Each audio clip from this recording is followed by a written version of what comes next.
Welcome once again, ladies and gentlemen. Today I'll be rounding off the Tournament Fighters Trilogy as promised with a review for the original Nintendo version, which is a particularly notable release for several reasons. First off, it's one of the scarce few competitive fighting games available on the NES. Secondly, it was one of the very last games to be released for the console. And thirdly, this is the only game in the Tournament Fighters Trilogy in which the Turtles fight without their signature weapons. Surprisingly enough, this version has a reasonable backstory that sees the Shredder issuing the Turtles a challenge. However, rather than gang up on him 4-1, the Green Team decide to do the honourable thing and duke it out with each other to see who among them is worthy enough to fight Old Tin Grit.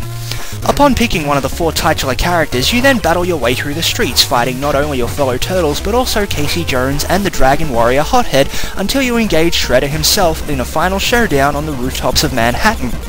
The Versus mode returns yet again with the option to pick all 7 characters including Shredder as well as fight against a CPU, and the Tournament mode is back as well, pitting you against either a friend or 3 CPU opponents as you vie for the top spot.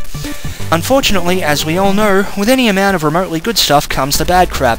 The CPU can be quite cheap in this version, although thankfully nowhere near as frighteningly so as it is in the Mega Drive release, and the controls are also another source of frustration since the A and B buttons constantly waver between responsiveness and utter failure, which certainly doesn't help you come out on top in the middle of a fight. Everything else, on the other hand, works quite well. The backgrounds are relatively detailed and well coloured, the music is upbeat, and the sprites move quite fluidly for an 8-bit system. I have to give Konami points for having enough balls to port their game to an aging system, and while it's certainly nothing special compared to the Super Nintendo and Sega Mega Drive versions, this is still a very good effort given the limited technology Konami had to work with.